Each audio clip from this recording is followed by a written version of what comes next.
Good morning students. आज हम लोग शुरू करते हैं इलेक्ट्रोमैग्नेटिक वेव्स का सेकेंड पार्ट। लास्ट टर्म पे हम लोगों ने डिस्कस किया डिस्प्लेसमेंट करंट और मैक्सवेल के इक्वेशन।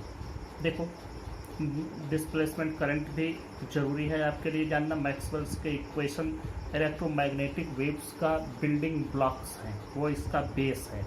अब हम लोग नेक्स्ट टॉपिक पे शुरुआत करते हैं कि इलेक्ट्रोमैग्नेटिक वेव एक्चुअली कैसे डेवलप किया जाता है, ये कैसे बनता है। तो हमें एक बात तो समझ में आई कि इलेक्ट्रोमैग्नेटिक वेव का अगर हमको डेफिनेशन लिखना हो व्हाट इज इलेक्ट्रोमैग्नेटिक वेव, तो वह वेव जिसमें इलेक्ट्रिक और मैग्नेटिक दोनों फील्ड वैरी करते हैं और उनका वेरिएशन आगे बढ़ता चला जाता है, बस उसी को हम लोग इलेक्ट्रोमैग्नेटिक वेव कहते हैं। एक उससे भी सिंपल डेफिनेशन बनती है कि a wave which can propagate through space without the need of any medium or without any medium, that wave is called electromagnetic wave। ऐसी वेव जिसको चलने के लिए किसी मीडियम की ज़रूरत नहीं है, स्पेस में भी ट्रेवल करे, वैक्यूम में भी चले, उसी वेव को हम लोग इलेक्ट्रोमैग्नेटिक वेव कहते हैं। तो जब इलेक्ट्रोमैग्नेटिक वेव चलती है तो इसका नेचर क्या होता है, ये लॉन्गिट्यूडनल है, ट्रांसवर्स है।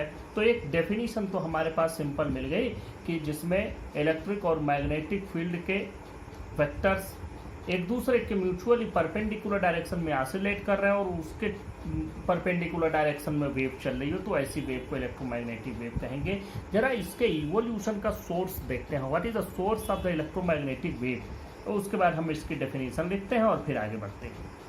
पहले सोर्स की बात करते हैं कि what is the source of an electromagnetic wave. देखो, एक चार्ज रख दें, हम एक सिंपल चार्ज रखते हैं, सिंपल चार्ज रख दिया, उसको भी रेस्ट की कंडीशन में रखा, तो इसके चारों ओर एक स्टैटिक इलेक्ट्रिक फील्ड बन जाएगा।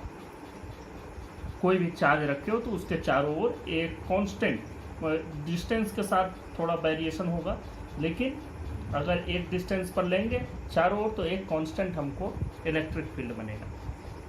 फिर से समझो, एक चार्ज अगर रेस्ट में रखा हुआ है तो उसके चारों ओर एक कांस्टेंट इलेक्ट्रिक फील्ड बनेगा। अब अगर चार्ज रेस्ट में नहीं है और ये कांस्टेंट स्पीड से मूव करना शुरू कर दे, जैसे मान लो कि ये चार्ज v वेलोसिटी से मूव कर रहा है, तो ये एक करंट बनाएगा।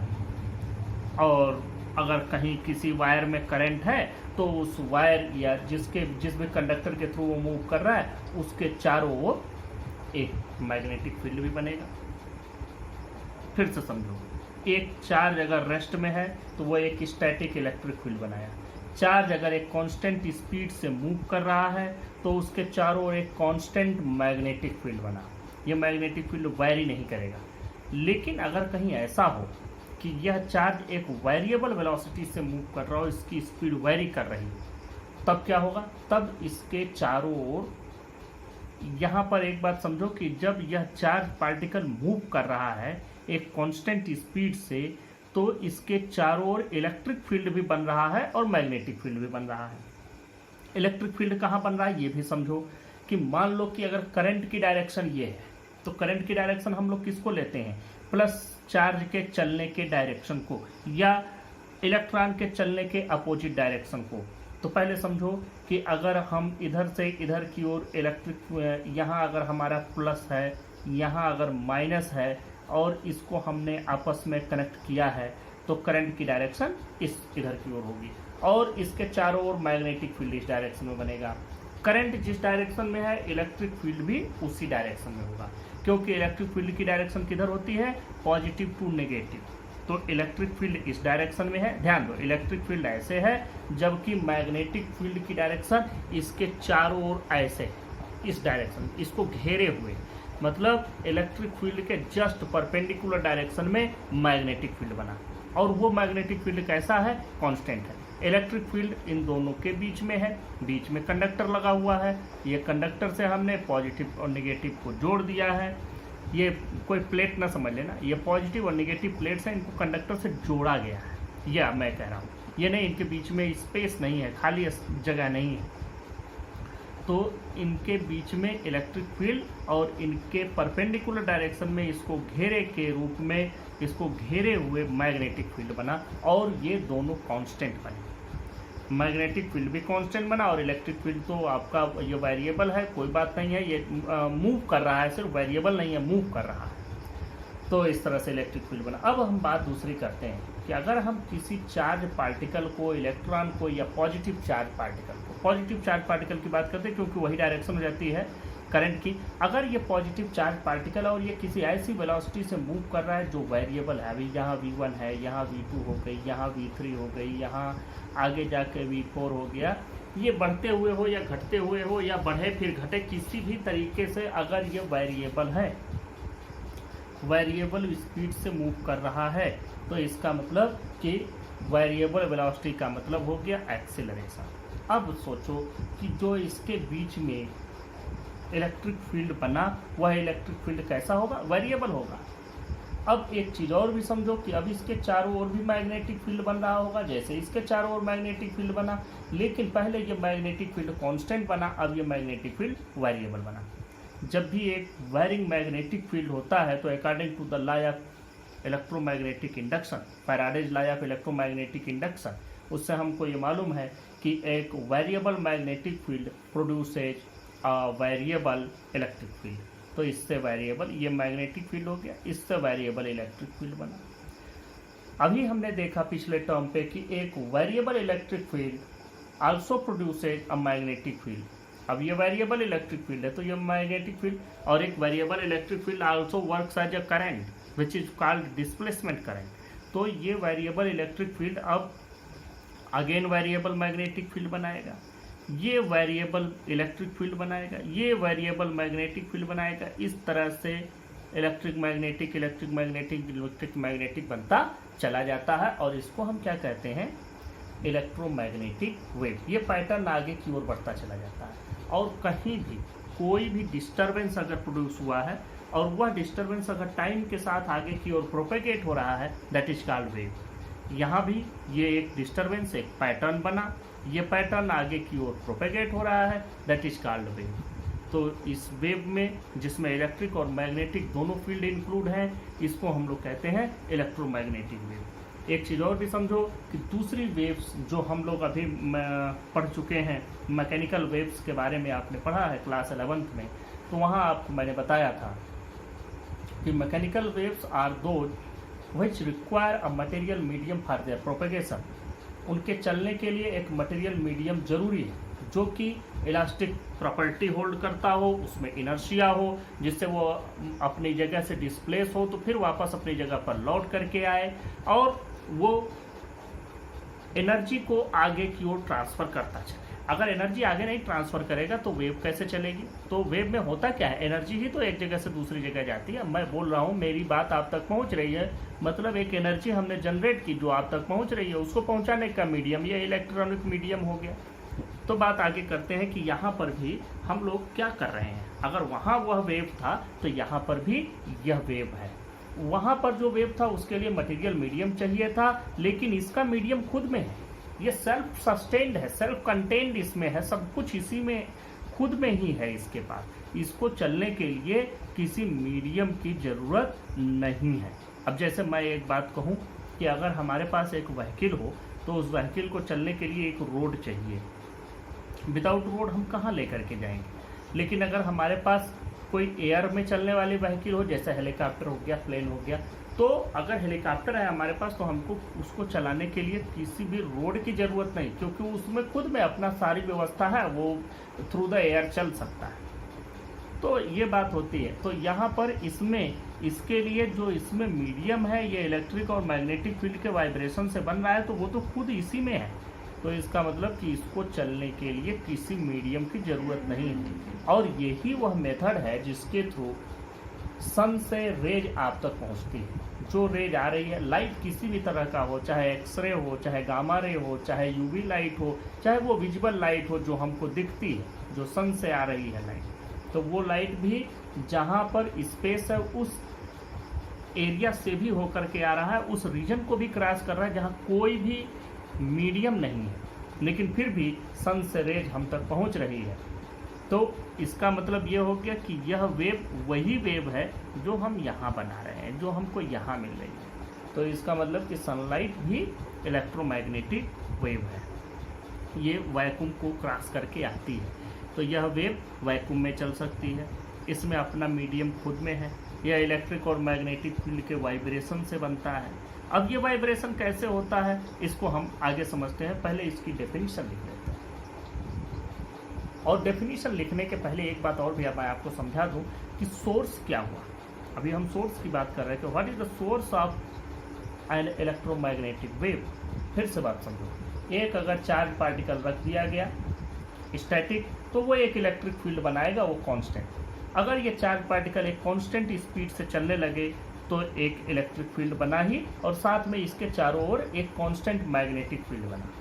लेकिन अगर यह ऐसी वेलोसिटी से चले जो वेरिएबल हो, तो यह जो इलेक्ट्रिक फील्ड बनाएगा और जो इसके चारों ओर मैग्नेटिक फील्ड बनेगा, वो मैग्नेटिक फील्ड वेरिएबल होगा। And according to the Faraday law of electromagnetic induction, a varying magnetic field is a source of varying electric field. तो ये एक इलेक्ट्रिक फील्ड बनाएगा, वो भी वेरिएबल। तो इसके चारों ओर फिर जो वेरिएबल इलेक्ट्रिक फील्ड बनेगा, उससे फिर से मैग्नेटिक फील्ड, फिर इलेक्ट्रिक फील्ड, फिर ये एक पैटर्न बनता चला जाएगा। इसी को इलेक्ट्रोमैग्नेटिक वेव कहते हैं। तो हम ये सिंपल कह सकते हैं कि एन एक्सिलरेटेड चार्ज, जो एक्सिलरेटेड हो या रिटार्डेड हो, हम अगर एक्सिलरेटेड कहते हैं तो ज़्यादा सही होगा। An accelerated charge is a source of electromagnetic wave. Electromagnetic wave का सिर्फ और सिर्फ एक ही सोर्स है, और वो है एक चार्ज पार्टिकल जो एक्सिलरेटेड मोशन में हो या वेरिएबल स्पीड से जो मूव कर रहा हो। तो यह हमको अब देखें, एक्सेलरेटेड मोशन का मतलब कि अगर कोई चार्ज पार्टिकल ऐसे ऐसे मूव कर रहा है, इधर से इधर और इधर से इधर, अपने मीन पोजीशन के टू एंड फ्रो ये ऑसिलेट करा, तो आपको मालूम है oscillation is also an accelerated motion. अब मैंने पहले भी बताया है, आप लोग क्लास 11th में भी पढ़े हैं कि simple harmonic motion is an accelerated motion. A particle executing simple harmonic motion is in an accelerated motion। उसमें acceleration होता है, और जो acceleration होता है that is directed towards the center of this oscillation। तो ये जो सेंटर कहो या मीन पोजीशन कहो, उसकी ओर डायरेक्टेड होता है। तो ये बात हो गई कि अगर एक चार्ज पार्टिकल अपनी जगह पर ऑसिलेटरी मोशन करता है तो भी वह एक इलेक्ट्रोमैग्नेटिक वेव जनरेट करेगा। या तो कोई अगर चार्ज पार्टिकल सीधा एक्सेलरेटेड मोशन में हो तो भी वो चार्ज पार्टिकल, तब भी वो इलेक्ट्रोमैग्नेटिक वेव जनरेट करेगा। तो इलेक्ट्रोमैग्नेटिक वेव का जो सोर्स हुआ, सोर्स मिला हमको एक accelerated charge particle is the source of electromagnetic wave. Electromagnetic waves, the waves in which electric and magnetic field vectors vary sinusoidally in mutually perpendicular direction to each other, and the direction of wave propagation is perpendicular to both the fields, then wave is called electromagnetic wave। इसमें देखो, electric और magnetic field के जो vector होते हैं वो आपस में एक दूसरे के परपेंडिकुलर वाइब्रेट करते हैं। जैसे अगर मान लो कि यह डायरेक्शन है मैग्नेटिक फील्ड के वाइब्रेशन का, यह डायरेक्शन है इलेक्ट्रिक फील्ड के वाइब्रेशन का, तो दोनों एक दूसरे के परपेंडिकुलर होंगे। एक अप डाउन कर रहा है तो एक इस डायरेक्शन में कर रहा है, और इन दोनों के ही परपेंडिकुलर डायरेक्शन में वेव चलेगी। तो देखो, ये इधर अप डाउन हुआ, ये इधर हुआ, तो कौन सी डायरेक्शन बची? डायरेक्शन इधर वाली बची, तो वेव इधर चलेगा। फिर से समझो, अगर मान लो कि इसका इलेक्ट्रिक फील्ड वेक्टर हम एक एग्जम्पशन लेते हैं कि ऐसे वाइब्रेट कर रहा है इलेक्ट्रिक फील्ड वेक्टर, और मैग्नेटिक फील्ड वेक्टर मान लो कि अप डाउन वाइब्रेट कर रहा है। दोनों देखो, एक इस डायरेक्शन में हुआ, एक अप डाउन वाइब्रेशन हुआ, तो वेव किधर चलेगी? इस डायरेक्शन में। तीन ही तो डायरेक्शन हमारे पास, एक्स वाई जेड। एक्स मतलब इधर, वाई मतलब इधर अप एंड डाउन, एक्स मतलब इधर इधर, और जेड का मतलब हो गया अप डाउन, और इसका मतलब इस पर। तो यही तीन डायरेक्शन हुआ। तो तीनों में से किन्हीं दो पर, एक पर इलेक्ट्रिक फील्ड, एक पर मैग्नेटिक फील्ड, और तीसरा जो बच जाएगा उस पर चलेगी वेव। तो जो इसकी डायरेक्शन होती है, it can be obtained through the B cross E, E cross B से हम इसकी डायरेक्शन पता कर सकते हैं। देखो, अब मैं आपको समझाता हूं, यहां तक मैंने बता दिया। These waves can propagate in space without any material medium, and the speed of their propagation is equal to the speed of light. जिस स्पीड से ये चलते हैं वो वही स्पीड है जो लाइट की स्पीड आप लोगों को पता है। अब आगे हम लोग बात करते हैं इसके। In the propagation of these waves the electric and magnetic fields are transverse. Transverse का मतलब एक दूसरे के perpendicular, that is perpendicular to the direction of wave propagation. Hence electromagnetic waves are transverse in nature. आपने class 11th में पढ़ रखा है कि जो वेव्स होती हैं जनरली, वेव का प्रोपेगेशन दो तरीके का मैंने बताया था आपको, एक ट्रांसवर्स और एक लॉन्गिट्यूडिनल। ट्रांसवर्स का मतलब हो गया कि अगर वेव चल रही है और मीडियम के पार्टिकल वेव चलने के जस्ट परपेंडिकुलर डायरेक्शन में ऑसिलेट कर रहे हैं तो हम कहेंगे कि यह वेव ट्रांसवर्स है। और जिधर वेव चल रही है मीडियम के पार्टिकल उसी डायरेक्शन में ऑसिलेट कर रहे हैं तो हम कहेंगे ये लॉन्गिट्यूडिनल है। ट्रांसफर देखो, ये परपेंडिकुलर वाला कॉन्सेप्ट भी मैंने समझाया था आपको उस समय कि जैसे टी लिखते हैं, टी को अगर हम उल्टा कर दे तो क्या बनता है, परपेंडिकुलर। तो ट्रांसवर्स वेव में परपेंडिकुलर डायरेक्शन में ऑसिलेशन होता है मीडियम पार्टिकल का, और लॉन्गिट्यूडिनल में तो उसी डायरेक्शन में, याद रहेगा ट्रांसवर्स वाला ही परपेंडिकुलर होता है, बाकी तो उस डायरेक्शन में ही होता है लॉन्गिट्यूडिनल में। तो ये बात हो गई ट्रांसवर्स। एग्जाम्पल इसका क्या है, एग्जाम्पल है visible light, microwaves, radio waves, infrared waves, UV light, सभी जितने एक्सरे, गामा रे, ये इन सब को पाया गया था कि ये सभी एक ही स्पीड से चलते हैं, इसलिए इन सबको एक ही फैमिली में रखा गया and the name of that family is electromagnetic waves. यहाँ पर हमने ग्राफिकली आपको बताया है। यहाँ पर देखो एक्स वाई जेड एक्सिस हमने ली है, वाई एक्सिस के अलोंग इलेक्ट्रिक फील्ड का वेक्टर लिया है, जेड एक्सिस के अलोंग हमने मैग्नेटिक फील्ड के वेक्टर को लिया है, तो एक्स एक्सिस के अलोंग वेव प्रोपेगेट होगी। देखो इलेक्ट्रिक फील्ड वेक्टर इधर की ओर ऑसिलेट कर रहा है ऐसे वाई एक्सिस के अलोंग, और ये जेड एक्सिस ऐसे होता है, लेकिन हम इसकी सिर्फ शैडो बना पाते हैं, हमारे पास सिर्फ इसका शैडो मिलता है, तो ये शैडो इसका, ये मतलब मैग्नेटिक फील्ड ऐसे ऑसिलेट कर रहा है, इलेक्ट्रिक फील्ड ऐसे ऑसिलेट कर रहा है, तो इन दोनों के बाद बचा कौन, इस डायरेक्शन में बची है, तो इस डायरेक्शन में वेव चलेगी। देखो ये मैंने लिखा है इनवेलप टू ई मतलब इलेक्ट्रिक फील्ड पर जो इनवेलप है, इनवेलप का मतलब उसको ढकते हुए एक लाइन जो बनी हुई है, तो ये उस पर एक उसका इनवेलप हो गया। ये इनवेलप टू बी मतलब जो मैग्नेटिक फील्ड है उस पर हमने बना दिया एक लाइन, बाउंड्री लाइन बना दी, वही इनवेलप है। अब देखो इस डायरेक्शन में वेव प्रोपेगेट हो रही है, this is the direction of wave propagation, this is the envelope to magnetic field. अब इसमें एक चीज और भी समझो, ये मान लो ये इलेक्ट्रिक फील्ड है, यहाँ ध्यान दें, मान लेते हैं कि यह इलेक्ट्रिक फील्ड है E1, तो इस इलेक्ट्रिक फील्ड ने क्या बनाया, इस मैग्नेटिक फील्ड को बनाया B1। Wiring electric field produces magnetic field and a varying magnetic field again produces electric field, तो ये B1 से क्या बनेगा, ये बन गया, इसको मान लो E2, ये इस इलेक्ट्रिक फील्ड को बनाया, इस इलेक्ट्रिक फील्ड ने फिर मैग्नेटिक फील्ड बनाया B2, और इस मैग्नेटिक फील्ड ने फिर बनाया इलेक्ट्रिक फील्ड E3, इस इलेक्ट्रिक फील्ड ने फिर बनाया मैग्नेटिक फील्ड B3, इस मैग्नेटिक फील्ड ने फिर बनाया इलेक्ट्रिक फील्ड E4, इसने फिर बनाया मैग्नेटिक फील्ड B4, इस तरह से E1 B1 E2 B2, electric magnetic electric magnetic electric magnetic and so on, and this is the propagation of pattern of electric and magnetic fields along the perpendicular direction of both the fields. Then this is the direction of wave propagation and this wave is electromagnetic wave.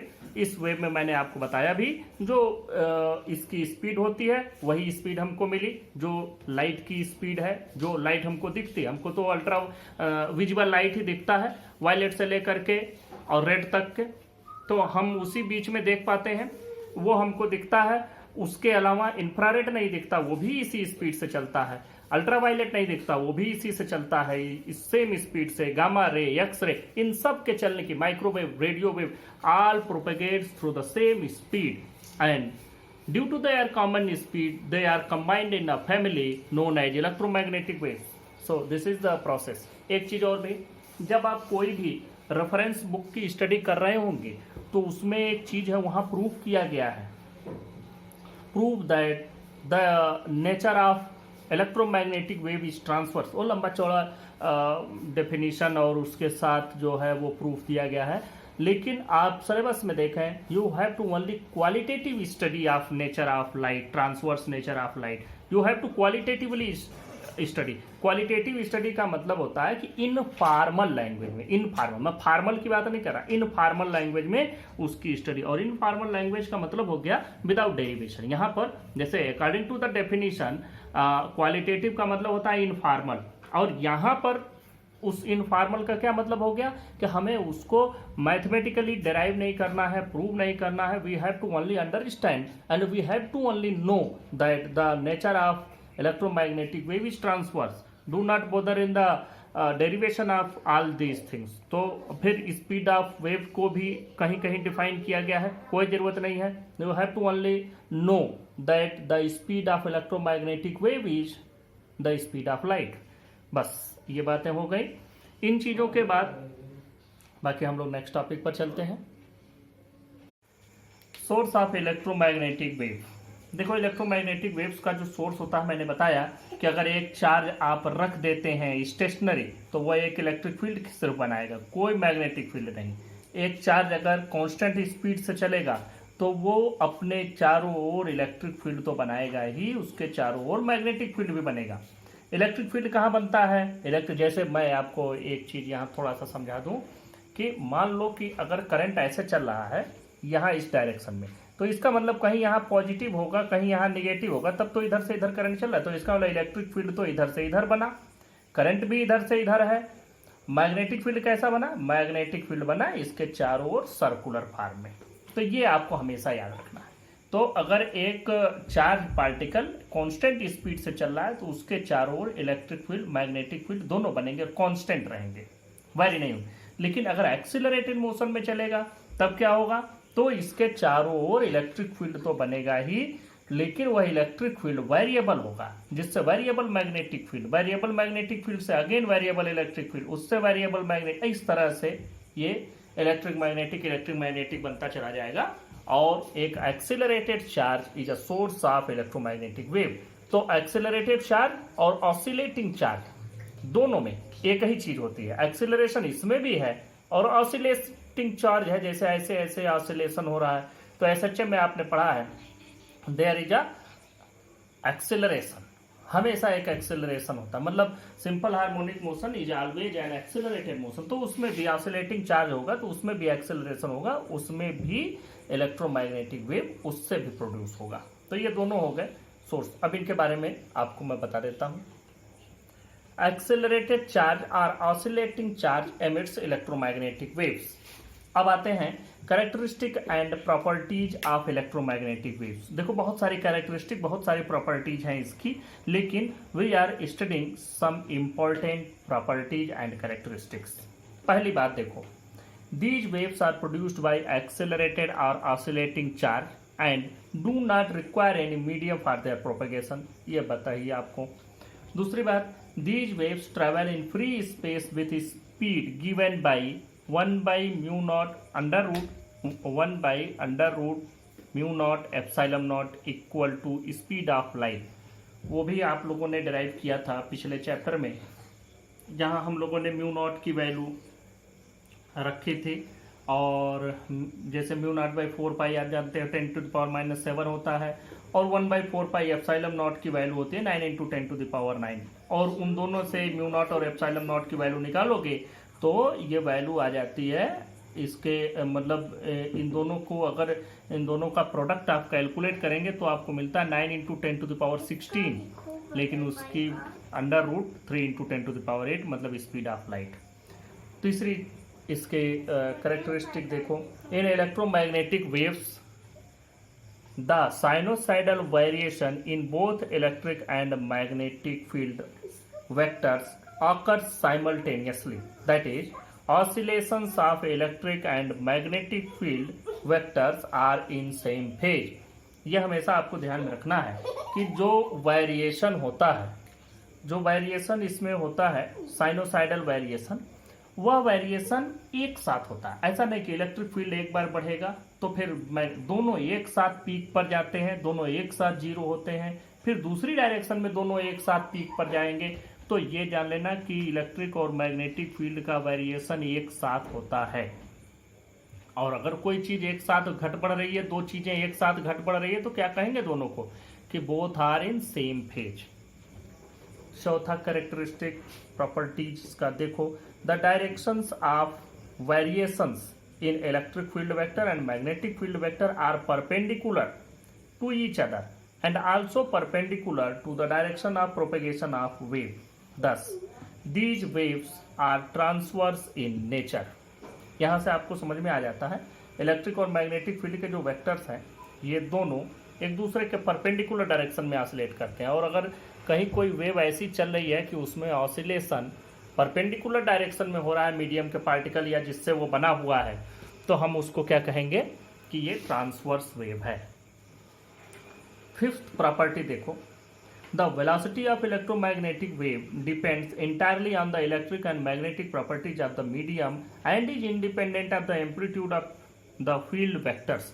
जो electric और magnetic field का variation हो रहा है, कभी peak पर फिर कभी दूसरी डायरेक्शन में पीक पर, तो उसके एम्पलीट्यूड से इसकी स्पीड का कोई लेना देना नहीं है। इसकी स्पीड तो सिर्फ और सिर्फ मीडियम की कैरेक्टरिस्टिक पर डिपेंड करेगा कि मीडियम का परमिएबिलिटी कितना है, परमिटिविटी कितना है, इलेक्ट्रिक और मैग्नेटिक फील्ड को वो कितना एब्जॉर्ब करते हैं, कितना जाने देते हैं। सिर्फ और सिर्फ मीडियम की इस प्रॉपर्टी पर ही इलेक्ट्रोमैग्नेटिक वेव की स्पीड डिपेंड करती है। और आपको मालूम है कि लाइट भी डिफरेंट स्पीड से चलती है। जैसे किसी मीडियम में लाइट की स्पीड दूसरी हो जाती है, वैक्यूम में कुछ और रहती है, तो वही चीज़ यहाँ भी है। अगर किसी डाई इलेक्ट्रिक में इलेक्ट्रोमैग्नेटिक वेव प्रोड्यूस कराएं और उसके थ्रू हम पास कराएं, तो उसकी स्पीड डाई इलेक्ट्रिक में 3 × 10⁸ मीटर प्रति सेकेंड से कम हो जाएगा, क्योंकि इसकी मैक्सिमम स्पीड 3 × 10⁸ मीटर पर सेकेंड होती है in vacuum, and in any other medium it decreases. तो ये हो गया। सिक्स्थ प्रॉपर्टी देखो, the energy in these waves is divided on the average equally between electric field and magnetic field. मतलब औसत रूप से अगर देखा जाए तो यह बराबर बराबर ही बढ़ता है, मतलब थोड़ा कम ज़्यादा हो सकता है। ऑन द एवरेज इसीलिए लिखा हुआ है कि लगभग एवरेज अगर हम लेंगे तो एवरेज में ये बिल्कुल बराबर बराबर बटा हुआ हमको मिलता है। वैसे कहीं कम कहीं ज़्यादा आपको मिल सकता है किसी पर्टिकुलर प्लेस पर, लेकिन ऑन एवरेज जब कैलकुलेट करेंगे तो वो बराबर ही आपको मिलेगा। सेवेंथ प्रॉपर्टी देखो, in vacuum the average electric energy density is 1/2 ε0 E² and the average magnetic energy density is 1/2 B²/μ0। ये इनकी जो डेंसिटी होती है, एनर्जी डेंसिटी, ये इन दोनों मीडियम में, ये मैंने आपको बताई। और इसी के साथ एट्थ प्रॉपर्टी पर चलते हैं। The electric vector is responsible for optical effects on an electromagnetic wave and is called the light vector. ये ध्यान में रखो, इलेक्ट्रिक और मैग्नेटिक दोनों फील्ड के वेरिएशन से और उनके पैटर्न के आगे बढ़ने से इलेक्ट्रोमैग्नेटिक वेव बन रहा है। लेकिन जैसे अभी आप ये देख रहे हैं तो ये भी इलेक्ट्रोमैग्नेटिक वेव ही है, ये विजिबल लाइट है, विजिबल लाइट की ही वजह से आपको दिखाई दे रहा है। लेकिन इस लाइट में इलेक्ट्रिक और मैग्नेटिक फील्ड दोनों हैं, तो फिर आपको एक बात समझ में आनी चाहिए कि ये जो दिखाई देने वाली प्रॉपर्टी है, जो ऑप्टिकल इफेक्ट है, रिफ्लेक्शन है, रिफ्रैक्शन है, इंटरफेरेंस है, ये सब जो ऑप्टिकल इफेक्ट्स प्रोड्यूस होते हैं या हमको दिखाई देने वाली जो चीज़ें हैं, ये इलेक्ट्रिक फील्ड वेक्टर से हो रहा है या मैग्नेटिक फील्ड वेक्टर से हो रहा है। तो उसका जवाब है इलेक्ट्रिक फील्ड वेक्टर ही ऑप्टिकल इफेक्ट प्रोड्यूस करता है। जितने भी ऑप्टिकल इफेक्ट प्रोड्यूस होंगे, ऑप्टिकल इफेक्ट के बारे में अगले 2 चैप्टर आप फिर पढ़ेंगे ध्यान से, तो वो समझो कि ऑप्टिकल इफेक्ट जितने भी प्रोड्यूस होंगे, all the optical effects are produced by electric field vectors, only electric vector. और इसीलिए इलेक्ट्रिक फील्ड वेक्टर को हम लोग लाइट वेक्टर भी कहते हैं। अब अगली बात कहते हैं 9th, इसकी प्रॉपर्टी देखो, in free space magnitude of electric and magnetic field in electromagnetic wave are related by C = E/B, electric field by magnetic field, ये एक रिलेशन है। You don't need to derive this formula, इसको आपको derive नहीं करना है, बस आपको ये समझ लेना कि हाँ ये होता है। 10th प्रॉपर्टी देखो, direction of electromagnetic wave can be obtained by E×B। जैसे A×B का आप लोगों ने पढ़ा था जब आप फर्स्ट ईयर में पढ़ रहे थे क्रॉस प्रोडक्ट वेक्टर का पढ़े। तो वेक्टर के क्रॉस प्रोडक्ट में क्या, कैसे हम डायरेक्शन पता करते हैं, ए क्रॉस बी की राइट हैंड स्क्रू रूल, ए से बी की ओर घुमाते हैं, जिधर की ओर स्क्रू चलता है। जैसे अगर ये देख लो, मैं एक बार समझा भी देता हूँ। ये मान लो ये वेक्टर ए है, ये वेक्टर ए हो गया, ये वेक्टर बी हो गया, और अगर हमको ए क्रॉस बी चाहिए, यहाँ ऐसे रखें, और देखो ए क्रॉस बी चाहिए तो ए से बी की ओर ऐसे घुमाएंगे इस तरीके से, तो ये डाउनवर्ड डायरेक्शन में बढ़ेगा। अगर बी क्रॉस ए चाहिए तो ये देखो ये अपवर्ड डायरेक्शन में बढ़ेगा। मतलब उस पूरी प्लेन के परपेंडिकुलर डायरेक्शन में इसका प्रोडक्ट मिलता है। और परपेंडिकुलर डायरेक्शन में किधर की ओर होगा, डाउनवर्ड होगा, अपवर्ड होगा, इनवर्ड होगा, आउटवर्ड होगा। ये राइट हैंड स्क्रू रूल से, मतलब इस पर स्क्रू ड्राइवर रख के ऐसे घुमा के हम समझ सकते हैं। तो ये हो गया आपका तरीका। और ये 10 प्रॉपर्टीज हो गई इलेक्ट्रोमैग्नेटिक वेव्स की। आपको एक बात मैं समझा दूं, ये आपके सिलेबस में है और इसको आपके सिलेबस से हटाया नहीं गया है। ये इलेक्ट्रोमैग्नेटिक वेव में इनकी प्रॉपर्टीज, इनकी कैरेक्टरिस्टिक बहुत इंपॉर्टेंट है। यही कैरेक्टरिस्टिक और प्रॉपर्टीज अगर थ्योरी में पूछा जाना होता है तो आपके बोर्ड एग्जाम्स या कहीं भी पूछा जाता है। और जनरली आपको अगर इनकी थ्योरी और प्रॉपर्टीज याद है, कैरेक्टरिस्टिक याद है, तो आपको ये भी मालूम होगा कि इसमें क्या क्या चीज़ें हैं, किनसे ये बना हुआ है। एक चीज़ और भी मैं आपको बताऊं, एक प्रॉपर्टी मैंने नहीं लिखी है कि जैसे इसमें कोई चार्ज तो होता नहीं है, इसमें कोई भी चार्ज नहीं होता है। जैसे एक चार्ज से ये प्रोड्यूस होता है, एक चार्ज के एक्सीलरेटेड मोशन से या उसके ऑसिलेटरी मोशन से ये इलेक्ट्रोमैग्नेटिक वेव प्रोड्यूस होता है। लेकिन उस वेव के प्रोड्यूस हो जाने के बाद जब उसका फर्दर प्रोपेगेशन आगे की ओर बढ़ना उसका शुरू हो जाता है, तो फिर जिस चार्ज ने उसको प्रोड्यूस किया उससे कोई मतलब नहीं है, वो अब किनारे हो गया। उसने एक बार वेरिएबल इलेक्ट्रिक फील्ड प्रोड्यूस किया, जिससे वेरिएबल मैग्नेटिक, फिर वेरिएबल इलेक्ट्रिक, वो आगे की ओर बढ़ता चला गया। There is no need of source charge, वो शुरुआत में प्रोड्यूस करके हट गया। और अगर कंटिन्यूअस प्रोपेगेशन आपको करती रहनी है तो उसको कंटिन्यूअसली ऑसिलेट करना है या कंटिन्यूअसली एक्सेलरेटेड मोशन में रहना। लेकिन एक बार एक वेव प्रोड्यूस करने के लिए एक बार उसको एक्सेलरेट कर दिया या ऑसिलेट करा दिया। तो मैं ये बता रहा हूँ कि इलेक्ट्रोमैग्नेटिक वेव में कोई चार्ज नहीं होता है। अगर चार्ज नहीं होता है तो हम इलेक्ट्रिक और मैग्नेटिक फील्ड से जब इस इलेक्ट्रोमैग्नेटिक वेव को गुजारते हैं तो यह किसी भी तरफ डेविएट नहीं होता है। दोनों फील्ड से मिल के बना हुआ है, लेकिन ये चार्जलेस होता है, न्यूट्रल होता है। इलेक्ट्रिकली इसमें कोई चार्ज नहीं होता है। तो जो चार्ज नहीं है इसलिए ये किसी भी तरफ डेविएट नहीं होता।